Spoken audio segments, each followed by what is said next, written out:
Berdasarkan Permen PUPR Nomor 13 Tahun 2020 tentang Organisasi dan Tata Kerja Kementerian PUPR dan Kepmen PUPR Nomor 379 Tahun 2019 tentang penetapan simpul KPBU, Direktorat Jenderal Pembiayaan Infrastruktur Pekerjaan Umum dan Perumahan mempunyai tugas melaksanakan penyiapan KPBU Infrastruktur PU dan Perumahan.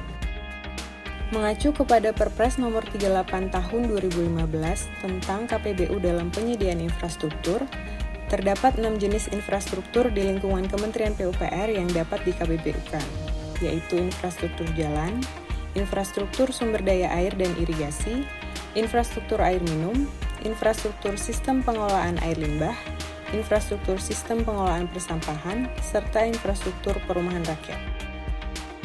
Kedepan, skema pembiayaan KPBU untuk penyediaan infrastruktur menjadi sangat penting, mengingat besarnya funding gap antara kebutuhan anggaran dengan ketersediaan APBN.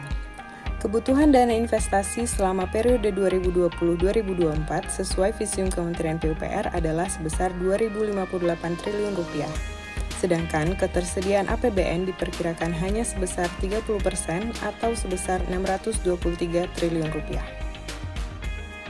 Untuk memenuhi funding gap tersebut, tentu harus didukung oleh handalnya skema pembiayaan kreatif, dalam hal ini termasuk skema KPBU.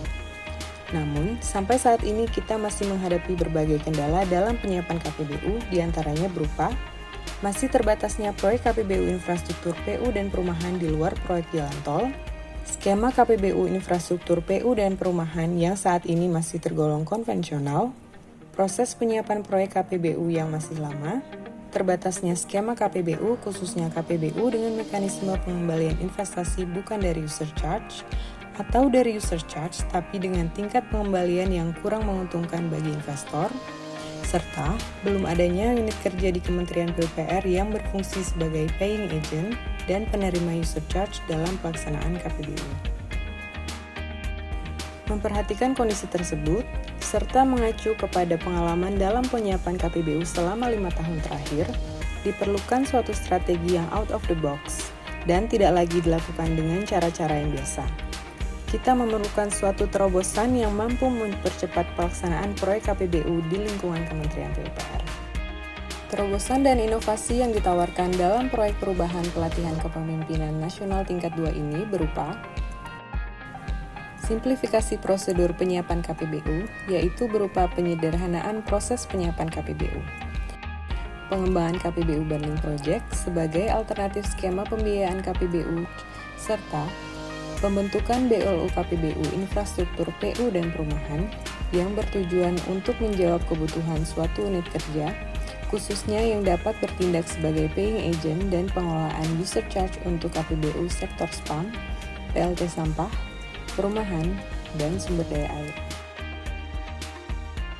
Adapun manfaat proyek perubahan bagi stakeholder internal adalah, sedangkan bagi stakeholder eksternal adalah pentahapan atau milestone proyek perubahan ini dibagi ke dalam 3 kelompok besar, yaitu milestone jangka pendek, milestone jangka menengah, milestone jangka panjang.